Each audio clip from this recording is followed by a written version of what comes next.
So how's it, guys? I'm Gary Chaimowitz. I'm currently in a place called Hamilton, just outside Toronto in Canada. So how's it, everybody? I'm glad to see everybody around at the dinner and the meeting, and hi to everybody around the world. Hope we'll all connect sometime soon. Have a great time. So UCT Meds, med 2 years in the army. Did a couple of years doing a residency in Cape Town, and then had this eureka moment where I decided that I needed to go and do psychiatry. Oh, And yeah, I was sitting in a crowded room thinking, listening to stuff that I thought was meaningless, and then said, you know what, I've always wanted to do psychiatry, and I'm out of here. And couldn't get a job in Cape Town because of a state of emergency in '84, and series of events, and I ended up, getting to come to Hamilton, which is town about 70 clicks outside of Toronto. It's all kind of contiguous now, sort of that whole kind of part of the countryside. And so I came here, and I've been here ever since. So just like general, like to be an internist, and then kind of always wanted to do psychiatry, but yeah, parental pressures. I had in fact, when I decided to come here, I had like an intervention. People came to my house at night and because they what? thought I lost my, well, just kind of stigma's a big thing, right? So they thought I'd lost my mind. My family was a fairly conservative medical family, and psychiatry was like for not for real doctors, right? I mean, things have changed obviously in the last several decades, so it's a lot better. Yeah, and you're obviously, how long have you been in Oz? Okay, great. So yeah, so listen, as you some of you guys know, I was at SACS just through high school. So I was pretty young. I mean, I finished matric when I was 16, so I was probably like a year younger than most of the class. So came in as a fairly protected, fairly anxious kid, younger than everybody else. And I think that kind of marked a lot of my high school. But I have some great memories, and thinking back to those days, to think about how privileged we were, how privileged I was. In all of those South African experiences, obviously sort of set in a kind of a weird time. Um, I like have great memories of SACS, but they're mixed with ups and downs. I mean, I have some tremendous memories of some of the teachers. Like there are moments. I did Latin, so Dewis Campbell was like just amazing. Mike Canty, there are some exploits I'm sure you guys have heard, but he did some unbelievably funny things in Dewis Campbell's class. And Dewis was a fabulous guy. So I have those incredible memories, that the humor and the wit that came out of some people was pretty damn incredible. Miss Basson, Doug Brown, kind of interesting people. Oberholzer, who was, I mean, I think he was a bit of a, I won't even use this language but he was a bit of an ass. Because I remember being called out as, witharige Jood. So I remember, we had that mixed time. Our maths teacher coming around, clipping us in the back of the head. But then some other stuff, the poignant last call, the bugle, what's the last call? But whatever, the bugle playing last post, which was one of those poignant of my time there. But it was a time of exploration. I mean, this is the sort of stuff we got into, figuring out which girls' school had the prettiest girls, what to do on the Saturday night, heading off campus and listening to Frank Zappa, who was somebody had smuggled in a Frank Zappa record, and listening for the sexual innuendo and all that sort of stuff. So, but I mean, it was an amazing, and you think back of the manicured grounds and what we knew as a normal, and recognizing sort of the privilege that we had. People, I'm sure there were lots of quotes I've heard of in Robin Whiteford and Go to the Nth Slugger, but those assemblies, and that assembly room, the hall with the people on the walls, the people who've sort of indelibly made a mark on South Africa.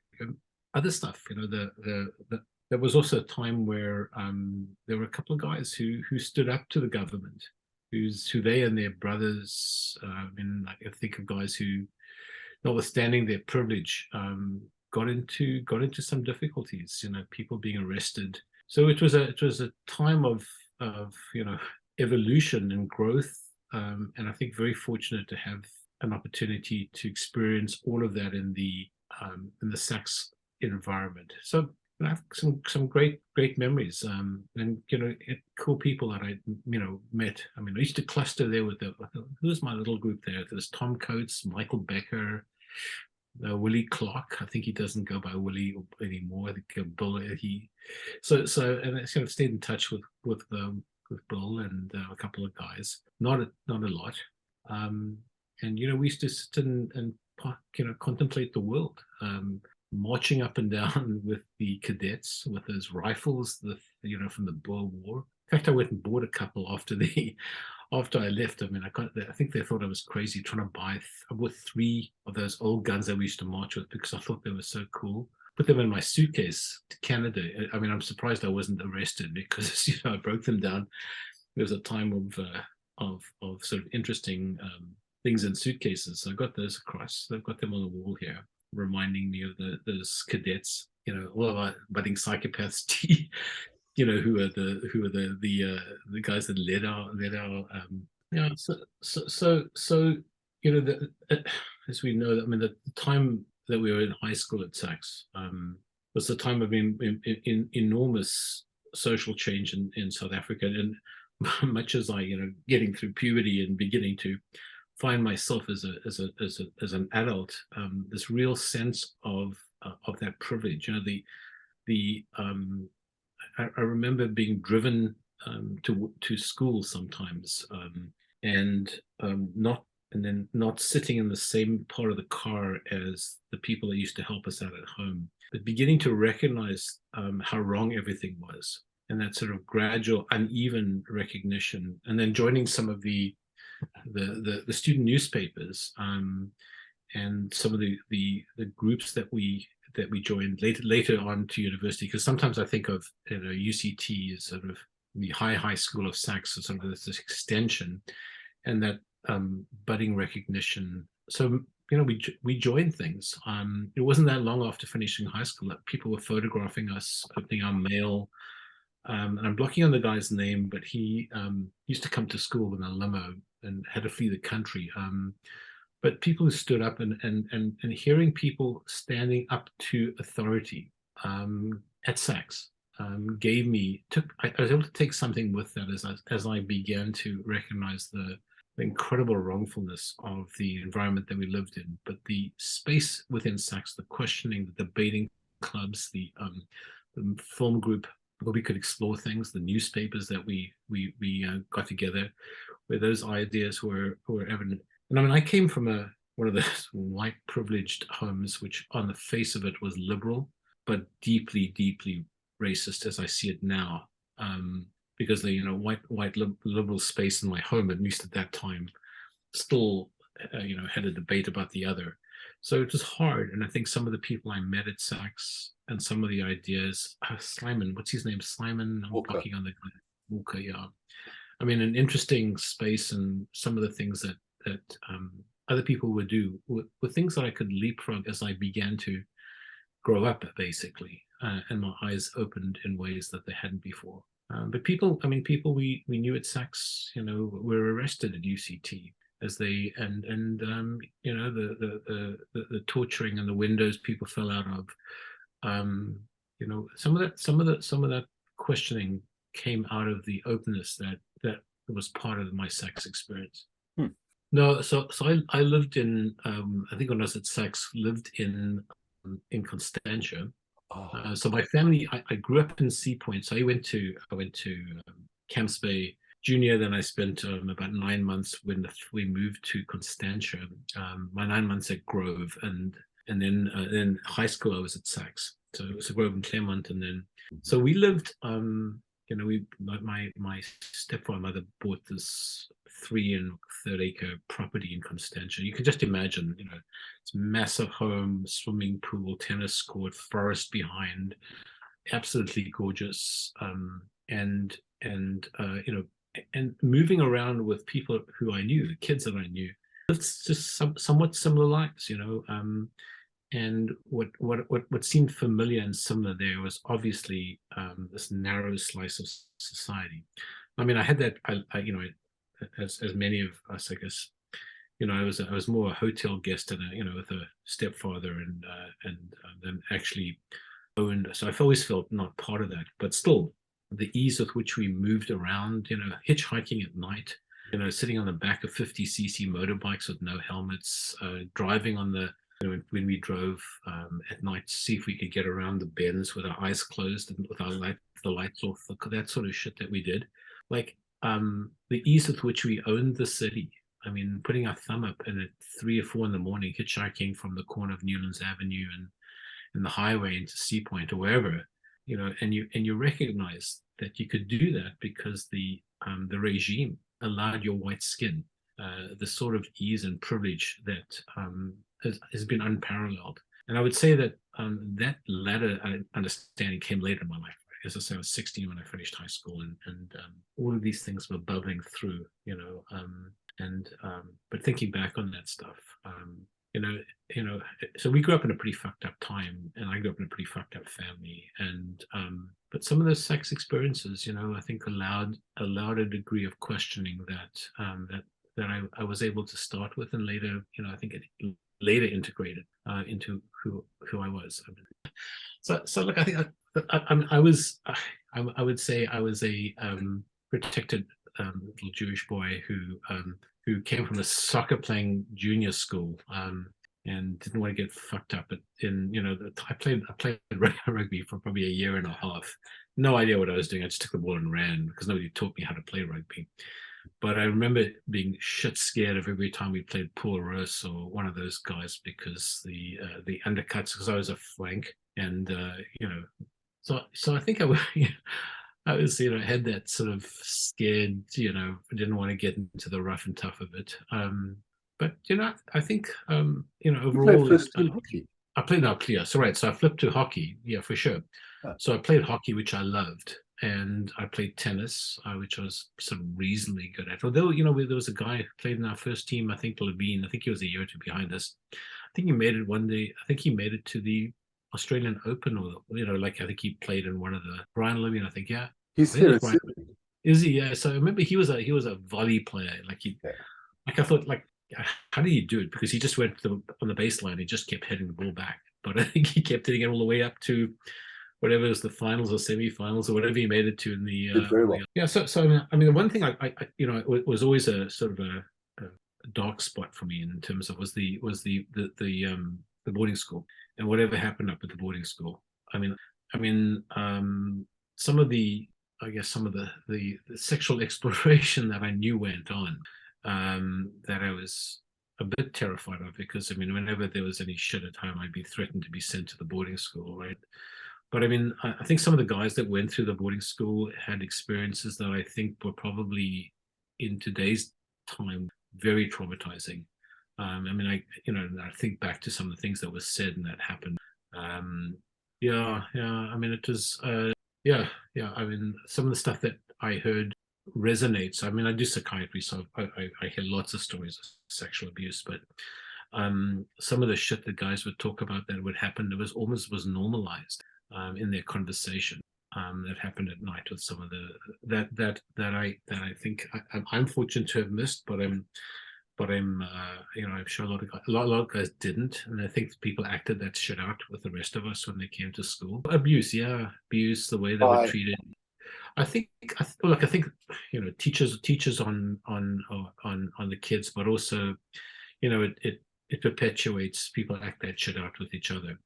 So I remember that space being there, but something that I gave a wide berth to because I was basically, frankly, terrified, which I think is what I was a lot of my, that part of my life, But there were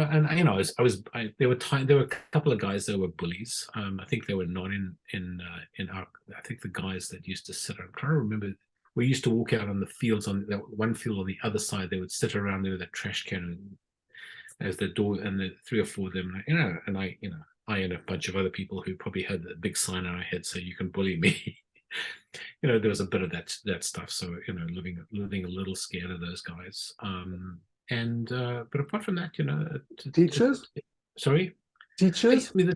the teacher, the guy, I mean, the guy that probably was the nastiest to me was Oberholzer, Afrikaans teacher, who did single me out, and I say I had to stand up, and he'd call me yelling at me, I think spitting, withaarige Jood, because even though there was a small group of Jewish kids who we used to have these at some point during the high school. I think somebody must have said something that we had to step out of the regular religious education, and we would sit in a class by ourselves. But it was more putting a bigger circle around us rather than providing us with protections from the other. So there was a bit of anti-Semitism from some of the teachers. But apart from that, I mean, I don't. Sorry, yeah, it was a big. There was a. I think I counted out at one point. It was a reasonable number back in the day, but I remember when we were pulled into a class. As I say, one of the parents, one of the kids must have at some point said, like you can't sit and read the New Testament during religious classes. So we had these. I think like half a dozen of us. Yeah, it reminds me of detentions. Trying to avoid detentions. The plank. Trying to not end up in Whiteford's office. Absolutely. Oh. but yeah. So there were some those things as well that I remember some of the kids that got bullied, that really got bullied. I mean, I remember exactly two kids. I mean, they would chase the kids around the corridors and grab them by the ankles and hold them over the stairwell, like stuff that don't you go to jail, but you get expelled nowadays. You even think about to do that. But I mean, the two of the kids that I remember who really were targeted. One of them is, I think, no longer with us. And it's kind of mixed, because you'd think at least it's not me, which is not a great thought. But I think those things happen when you get a bunch of kids together, a bunch of boys together, in that sort of regime. But unfortunate stuff that I don't think happens to the same. It certainly doesn't happen here. And one of the things I certainly found here, as I look at the schooling in Canada, and I'm not sure what it's like around where you guys are, but the idea that teachers would actually look to see what kids were interested in and what drove them, and would actively encourage them to be creative. I mean, we were so locked into, it was Latin or accounting, it was, pick your subject, everyone's going to be this, that, or the other. And I watch what happens here where, the teachers seek out the skills, the interests, the passions of the children, and they listen to that and they develop them. So, you might barely scrape through high school, but they may find that you're the sort of guy that, loves creating sets for theater, right? And you can become a world expert or skilled. But the sort of stuff, I mean, we were cookie cutter stuff. I mean, that was that day. You were like, maths, history, geography. Pick your history, geography, whatever it is, and that's it. One size fits all. So to some degree, there was a stunting of creativity that came with that sort of rigid education that permeated South Africa at the time. So we were lucky, but to some degree, we were unlucky in that. Not everybody got to where they wanted to go as quickly as they could have because of that sort of push into the shit that we ended up doing. Like I did medicine, right? Like I picked medicine. I was 16 when I finished high school, so I didn't know what the fuck to do. So I did medicine because it was the longest bloody degree, so I could figure it out. And then got pushed in, then it had to be like general medicine sort of stuff. So before I could actually think if I actually wanted to be a psychiatrist, blah blah blah. So look, I think again, talking about the luck that we had. So it's privilege and also luck. I mean, to be where we were, and so I struggle with this as I think about what system is the best way to teach. But much like a lot of what we do, there's a bit of a service industry to a lot of what we do, and so knowledge acquisition and questioning at an early age allows you to, in my view, explore more. So the history classes that we had, some of the teachers that got us to do stuff by rote. Like I remember Cavour and Garibaldi from history in ways that nowadays I probably wouldn't have been able to get to because we were forced to learn that stuff. So there was this force feeding and questioning through exams, which allowed for rapid knowledge acquisition. but also in an environment where it was, by South African standards, liberal. So there was also some questioning. So I think that formula and I think the Chinese, as in China, has that down. Yeah, we see it. I see it here in Canada, where it's this combination of this rote learning of stuff, and then the ability to add the questioning to that. That I think gives people an advantage, and probably gave us a hell of an advantage growing up. I mean, these the tests that we had. I'm trying to remember the one of those prizes you had, but we were the capitals of the world, that sort of stuff. Populations, some of the geographic stuff, which nowadays people have no clue. But it sets you up for, and I thought set me up along with all of the other SACS men and I guess men, people who identify as men, for the future that many of us have been incredibly successful at because of our time at SACS. So it was, after I left, actually after I finished school. I mean, I went to UCT. After I finished UCT, I spent 2 years in the army. Pretty fucked up time. Kind of felt a bit mashy in that I wish I'd never done it, but the experiences I had were unfucking believable. The sort of life insights, but horrific time, and some amazing experiences. And then I left the country thinking I was going to travel for a year, sent the army a letter saying, leave, posting at Jan Smuts Airport saying, I'm leaving, I'll let you know when I come back, because I don't want to ever see the army again. Came back after 6 months, went to internal medicine. This is the following in my father and stepfather's footprints, and then had this eureka moment. And then in 1985, went to McMaster University in Hamilton, and there was a kind of a link. A couple of guys had been in from Cape Town, had gone to Mac, which is the university here. So did psychiatry here in Hamilton, McMaster University, and basically stayed afterwards. And was very, very fortunate to be able to get a job here. And so I've been at McMaster University, and I work at a hospital called St. Joe's for the last many decades.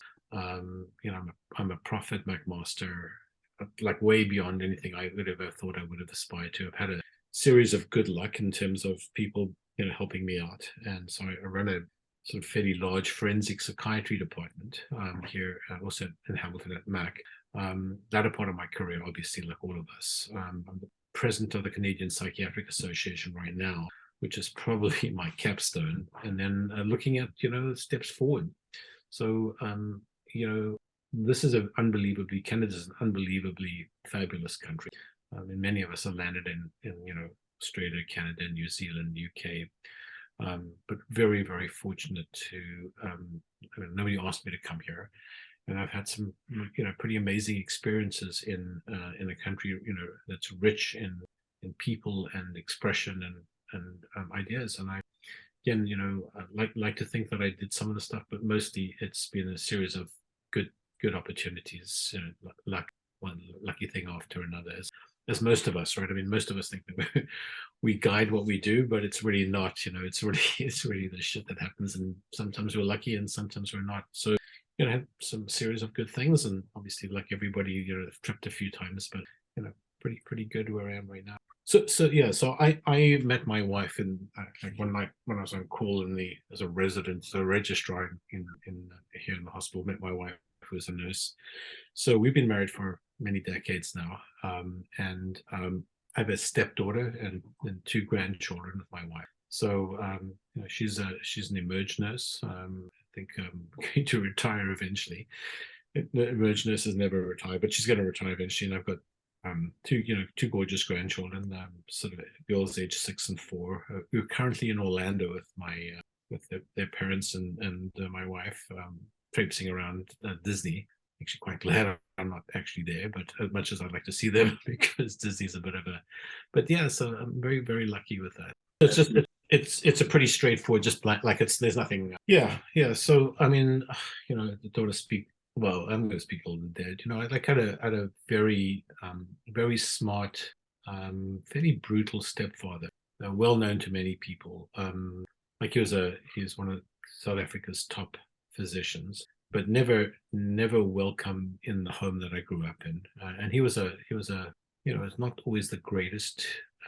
He was not the greatest to my brother or myself. I had a brother who was a few years behind me at SACS, and then a half Even. brother, Stephen. Yeah, exactly. So Stephen's still in Cape Town, and then another brother, Sean. Actually, he was at SACS for a few years, but unfortunately, he was murdered in one of these typical, this botched carjacking in front of his kid.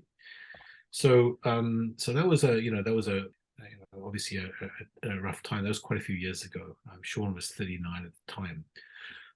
But my home, out in Constantia, and surrounded by this privilege. So one of the things that we did as kids, and then in university, was we did everything outside. We would sneak out at night. We'd party with everybody else. Push the Now this is after SACS. We'd push the car up the driveway, 50cc motorbike to get to university because I was too young to drive.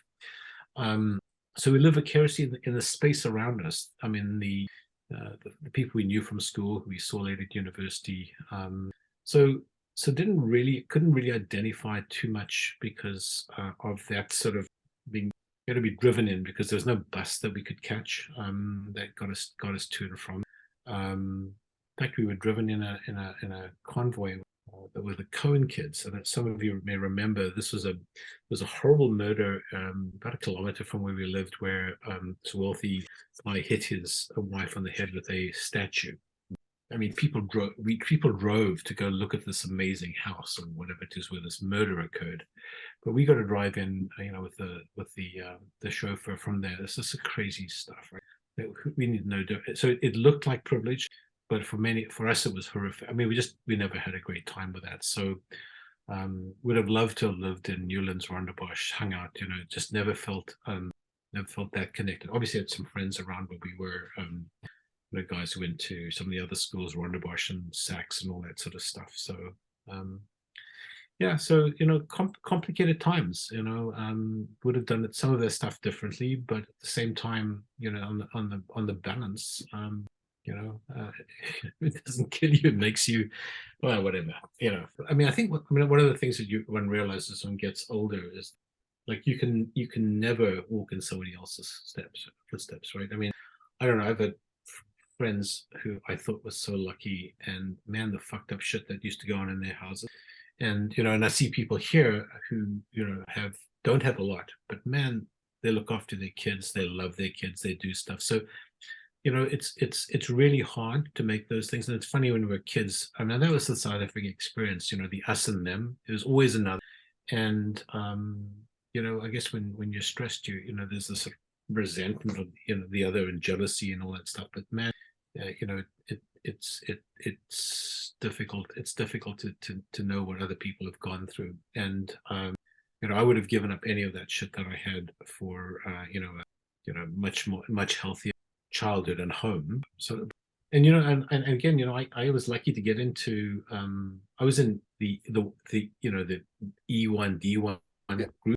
Yeah. I mean, those, and but I was the low end of that stuff. I mean, I was like the bottom end of that group, and somehow, and this is the sort of ignorance and of that time, being afraid that I would go down, and because my family wanted me to go and study how to be a mechanic, which obviously there's nothing wrong with it. But in the world that I lived, it felt like so. So I actually was lucky to pull rabbit out of my ass in the last year and get my marks up, so that I got into to medicine. But that wasn't always guaranteed, because I'd be the lower end of the E1 stream, and and afraid of all that stuff, because I had no idea what I'd be doing. Like, it's kind of this uncertainty, this recognition. Now you look back and you think, there were so many other opportunities. I could have left home. I could have actually lived by myself.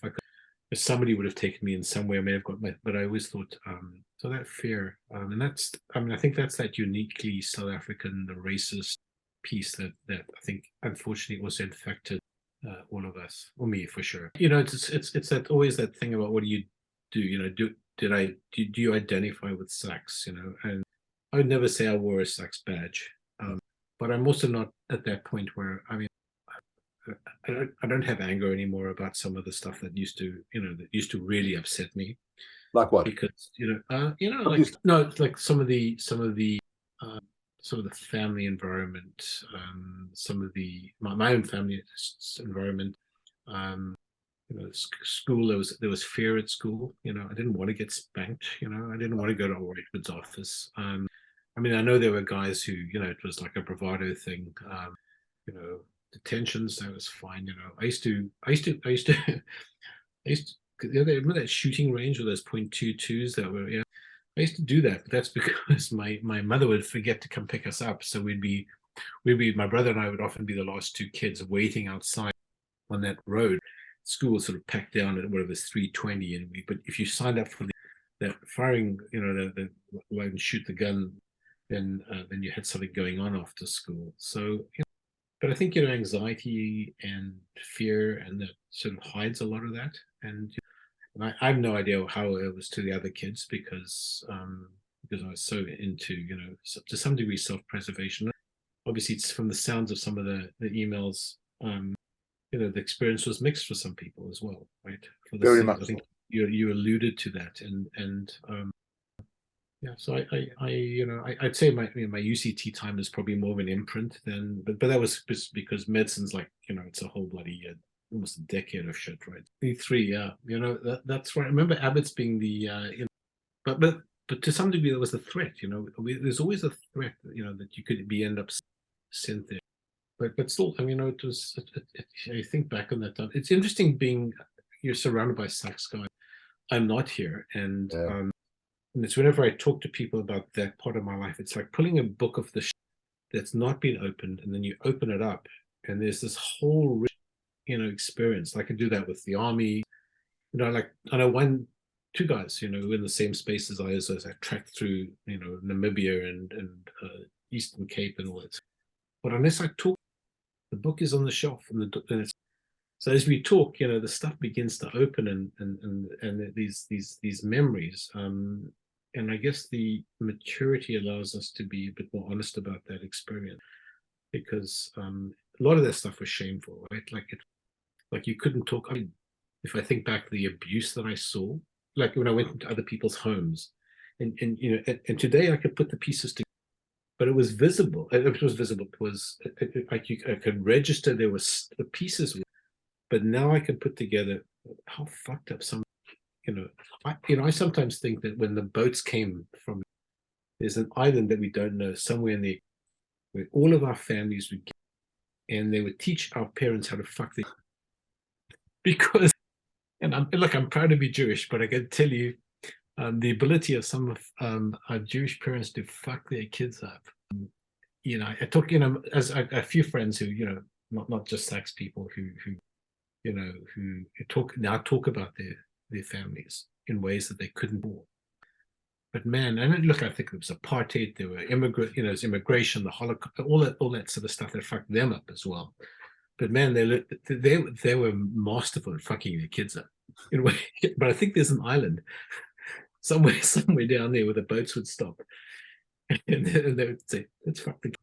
Fantastic. Anyway, did you talk to somebody about like how were you able to come to terms with all of this shit? Because you obviously sounds like you had a horrific.